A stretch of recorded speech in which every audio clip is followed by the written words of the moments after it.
പ്രിയപ്പെട്ട സുഹൃത്തുക്കളെ, കേരളത്തിൻ്റെ ചരിത്രത്തിൽ ഇതുവരെ ഉണ്ടായിട്ടില്ലാത്തത്ര ഭീകരമായിട്ടുള്ള ഒരു ദുരന്തം നമ്മുടെ സംസ്ഥാനത്ത് ഉണ്ടായിരിക്കുന്നു.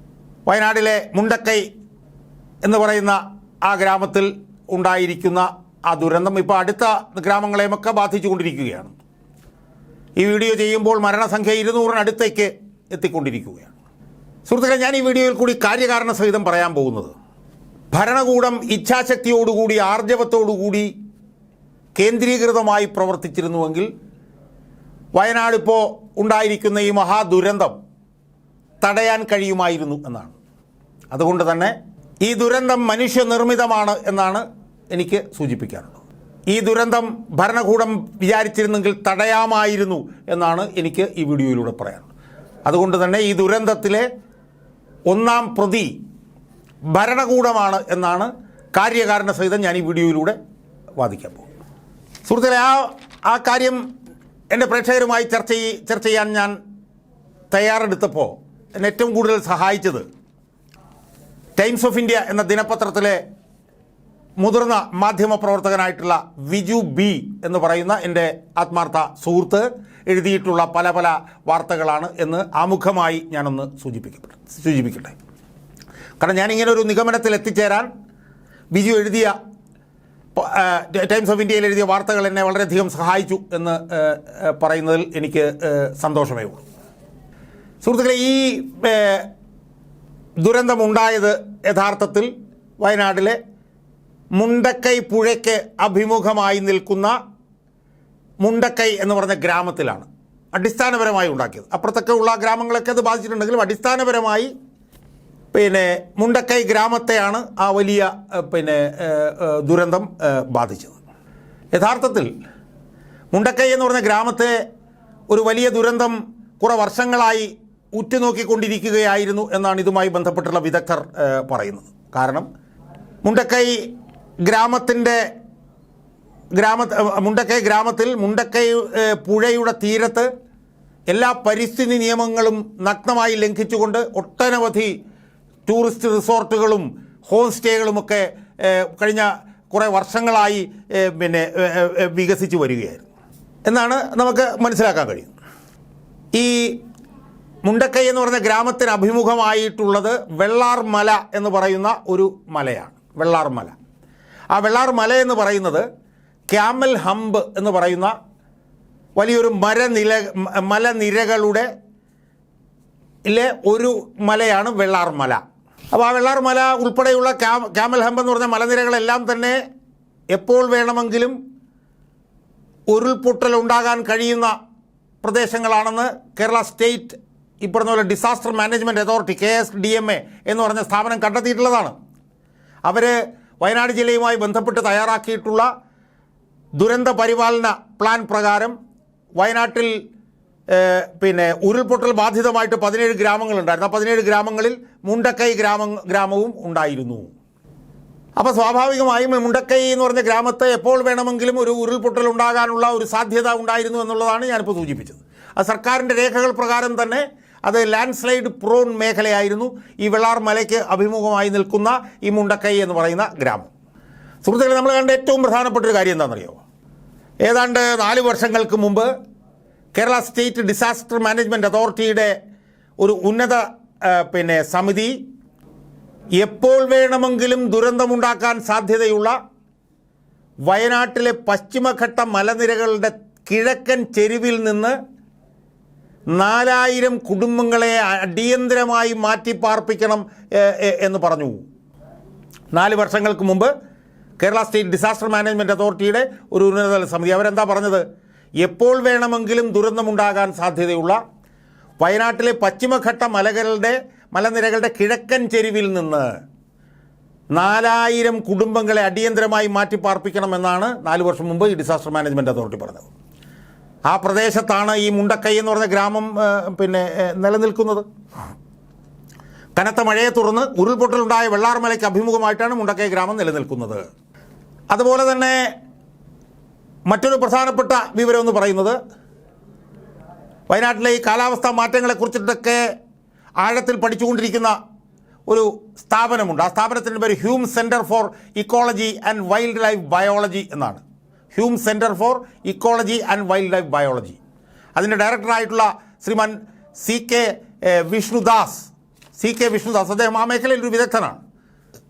അദ്ദേഹത്തിൻ്റെ ചില നിരീക്ഷണങ്ങൾ ഈ വിജുവിൻ്റെ ലേഖനത്തിൽ വിശദമായി കൊടുത്തിട്ടുണ്ട്. അത് നമ്മുടെ കണ്ണ് തുറപ്പിക്കേണ്ടതാണ്. അതായത് ഭരണകൂടം എത്രത്തോളം പരാജയപ്പെട്ടുവെന്നും ഭരണകൂടത്തിൻ്റെ പരാജയം കൊണ്ട് ഈ ദുരന്തം ഉണ്ടായി എന്നും ഇത് യഥാർത്ഥത്തിൽ ഒരു മനുഷ്യനിർമ്മിത ദുരന്തമാണെന്നും ആ സി കെ വിഷ്ണുദാസിൻ്റെ നിരീക്ഷണങ്ങളിൽ നിന്ന് പകൽ പോലെ വ്യക്തമാകുന്നുണ്ട്. എന്താണ് സി കെ വിഷ്ണുദാസ് പറഞ്ഞതെന്നറിയാമോ? അദ്ദേഹം പറഞ്ഞത് മുണ്ടക്കൈ ഉൾപ്പെടുന്ന മേഖലയാണ് പശ്ചിമഘട്ടത്തിൽ ഏറ്റവും കൂടുതൽ ഉരുൾപൊട്ടൽ സാധ്യതയുള്ള മേഖല. ഇതാണ് വിഷ്ണുനാഥ് ആദ്യമായി നടത്തിയ നിരീക്ഷണം.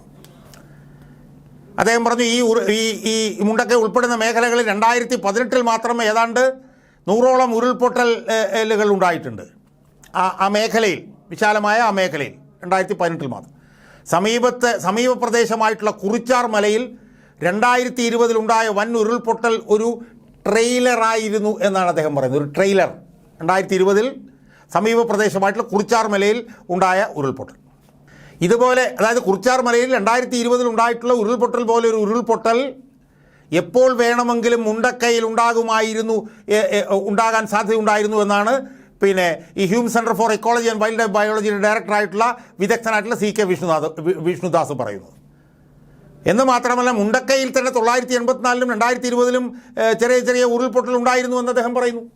അപ്പോൾ ഇവിടെ എപ്പോഴും ഉരുൾപൊട്ടൽ ഉണ്ടാവാനുള്ള സാധ്യതയുണ്ടായിരുന്നു. അതുപോലെ തന്നെ 1984-ലും 2020-ലും ഇവിടെ ചെറിയ മൈൽഡായിട്ടുള്ള ഉരുൾപൊട്ടൽ ഉണ്ടായിരുന്നു എന്നാണ് പറയുന്നത്. അപ്പോൾ അദ്ദേഹം പറയുന്നത് എന്താ? മുൻകാലങ്ങളിൽ തുടർച്ചയായി ഉരുൾപൊട്ടലിൻ്റെ ചരിത്രമുള്ള മേഖലയാണ് മുണ്ടക്കൈ മേഖല.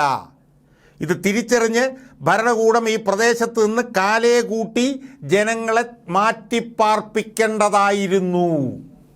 ഇതാണ് അദ്ദേഹം പറയുന്നത്. അപ്പോൾ Kerala state disaster management authority 4 വർഷങ്ങൾക്ക് മുമ്പ് ഇത് ഉരുൾപൊട്ടൽ മേഖലയായതുകൊണ്ട് അവിടുന്ന് 4000 പേരെ അടിയന്തരമായി മാറ്റിപ്പാർപ്പിക്കണമെന്ന് പറഞ്ഞാൽ അത് ചെയ്തില്ല. മുണ്ടക്കൈ ഉൾപ്പെടെയുള്ള മേഖലകളിൽ എപ്പോൾ വേണമെങ്കിലും ഉരുൾപൊട്ടൽ ഉണ്ടാവാനുള്ള സാധ്യത ഉണ്ടായിരുന്നു. അതുകൊണ്ട് തന്നെ അവിടുന്ന് ജനങ്ങളെ മാറ്റിപ്പാർപ്പിക്കേണ്ടതായിരുന്നു. അത് ചെയ്തില്ല. അപ്പോൾ ആരാണ് ഇതിന് ഉത്തരവാദി? ഭരണകൂടം അല്ലെങ്കിൽ വേറെ ആരാണ് ഇതിന് ഉത്തരവാദി എന്നുള്ളതാണ് ചോദ്യം. എന്ന് മാത്രമല്ല, അദ്ദേഹം പറയുന്ന മറ്റൊരു കാര്യം എന്ന് പറയുന്നത് കാലാവസ്ഥയിൽ വന്ന മാറ്റം പ്രശ്നങ്ങളെ കൂടുതൽ തീവ്രമാക്കി. കാലാവസ്ഥാ മാറ്റത്തിന് വലിയ പങ്കുണ്ട് അവിടെ, അതിൽ യാതൊരു തർക്കവുമില്ല. പക്ഷേ അവിടെ ചെയ്യേണ്ട കാര്യങ്ങൾ ചെയ്തില്ല. ഇപ്പോഴത്തെ അമിത്ഷാ തന്നെ ലോക്സഭയിൽ പറഞ്ഞിരിക്കുന്നു 3-4 മാസങ്ങൾക്ക് മുമ്പ് മുന്നറിയിപ്പ് നൽകിയിരുന്നതാണ്. ആ മുന്നറിയിപ്പ് നൽകിയിട്ടും ഒരു തുടർ നടപടി ഇവിടെ എടുത്തില്ല. ഇപ്പോൾ വിഷ്ണുദാസ് കാലാവസ്ഥാ മാറ്റത്തെക്കുറിച്ച് പറയുന്ന വളരെ പ്രധാനപ്പെട്ട കാര്യമാണ്. കഴിഞ്ഞ 2 ദിവസങ്ങൾക്കുള്ളിൽ മാത്രം ഈ പ്രദേശത്ത് 600 മില്ലിമീറ്റർ മഴയുണ്ടായി. കഴിഞ്ഞ 2 ദിവസം മാത്രം. ആ മഴ കഴിഞ്ഞ കുറേ വർഷങ്ങളായി പശ്ചിമഘട്ട മലനിരകളുടെ കിഴക്കേ ചെരിവിൽ ലഭിക്കുന്ന മൊത്തം ശരാശരി വാർഷിക മഴയുടെ ഏതാണ്ട് പകുതിയാണ് എന്നാണ് അദ്ദേഹം പറഞ്ഞത്. അതായത് കഴിഞ്ഞ കുറേ വർഷങ്ങളായി പശ്ചിമഘട്ട മലനിരകളുടെ കിഴക്കേ ചെരിവിൽ ലഭിക്കുന്ന മൊത്തം ശരാശരി മഴയുടെ പകുതി മഴ കഴിഞ്ഞ 2 ദിവസത്തിനുള്ളിൽ മാത്രം ഈ പ്രദേശത്ത് പെയ്തു. അപ്പോൾ എത്ര തീവ്രമാണ് അവിടെ പെയ്യുന്ന മഴ എന്ന് നമ്മൾ മനസ്സിലാക്കി. അതായത് ഒരു ചെറിയ പ്രദേശത്ത് തീവ്ര മഴ എന്നത് 2018 പ്രളയത്തിന് ശേഷം വയനാട്ടിൽ സർവ്വസാധാരണമാണെന്ന് അദ്ദേഹം പറയുന്നു. തീവ്രമായിട്ടുള്ള മഴ കുറച്ച് പ്രദേശത്ത്, അത് 2018 ശേഷം അത് സ്ഥിര സംഭവമാണെന്നാണ് അദ്ദേഹം പറയുന്നത്. അതോടൊപ്പം തന്നെ അദ്ദേഹം പറയുന്ന സുപ്രധാനമായിട്ടുള്ളൊരു നിരീക്ഷണങ്ങളുണ്ട്. അതോടൊപ്പം തന്നെ ആ ലേഖനത്തിൽ പറയുന്ന സുപ്രധാനമായിട്ടുള്ള വേറെ നിരീക്ഷണം എന്താ? ആ നിരീക്ഷണം ശരിക്കും മരണസംഖ്യ കൂടാനിടയായിട്ടുള്ള കാരണത്തെക്കുറിച്ചിട്ടാണ് പറയുന്നത്. മരണസംഖ്യ കൂടാനിടയുള്ള കാരണം കുത്തനെ ചെരിവുള്ള കുന്നുകളിൽ, അതുപോലെ തന്നെ വനനശീകരണം നടന്ന സ്ഥലങ്ങളിൽ, അതുപോലെ തന്നെ പുഴയോരങ്ങളിൽ നടന്ന വിവേചനരഹിതമായിട്ടുള്ള റിയൽ എസ്റ്റേറ്റ് ഡെവലപ്മെൻറ്റ്. അതായത് കുത്തനെ ഉള്ള കുന്നുകളിൽ, ചെരിഞ്ഞ കുന്നുകളിൽ, അതുപോലെ തന്നെ വനനശീകരണം നടന്ന സ്ഥലങ്ങളിൽ, അതുപോലെ തന്നെ പുഴയോരങ്ങളിൽ നടന്ന വിവേചനരഹിതമായിട്ടുള്ള നിർമ്മാണ പ്രവർത്തനങ്ങൾ, അതാണ് മരണസംഖ്യ കൂടാനുള്ള പ്രധാനപ്പെട്ടൊരു കാരണം എന്ന് പറയും.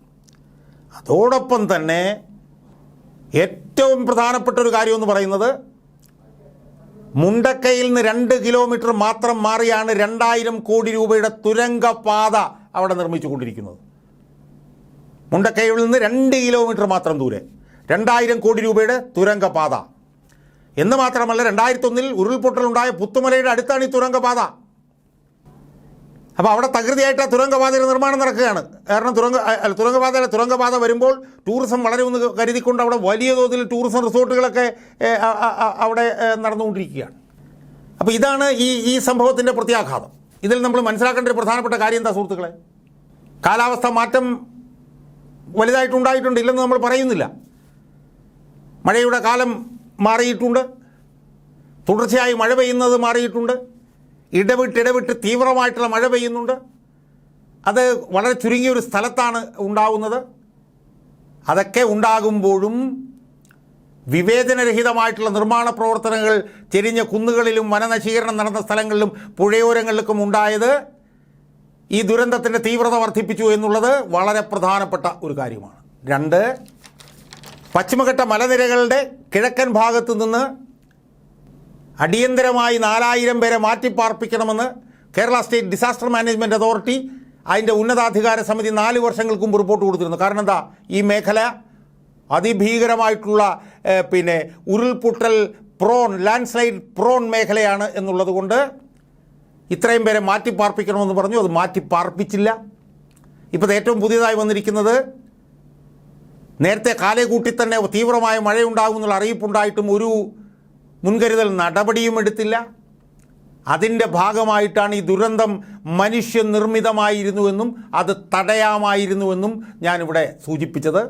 അപ്പോൾ എന്തുകൊണ്ടാണ് ഈ ദുരന്തമുണ്ടായത്, എങ്ങനെ നമുക്കത് തടയാൻ കഴിയും, മരണപ്പെട്ടവരുമായി ബന്ധപ്പെട്ടുകൊണ്ട് അതിൻ്റെ തിരിച്ചറിവും കാര്യങ്ങളുമൊക്കെ ഏകോപിപ്പിച്ച് എങ്ങനെ നടത്താൻ കഴിയുമെന്നുള്ളതിനെക്കുറിച്ചൊക്കെ ആലോചിക്കുന്നതിന് പകരം നമ്മുടെ ബഹുമാനപ്പെട്ട മുഖ്യമന്ത്രിയുടെ ഏറ്റവും പ്രധാനപ്പെട്ട മുൻഗണന ദുരിതാശ്വാസ നിധിയുടെ രൂപീകരണവും അതിലേക്കുള്ള ഉദാരമായിട്ടുള്ള സംഭാവനയാണ് എന്നുകൂടി നമ്മൾ ഈ സമയത്ത് നമ്മൾ ആലോചിക്കേണ്ടതാണ് എന്നാണ് എനിക്ക് സൂചിപ്പിക്കാനുള്ളത്.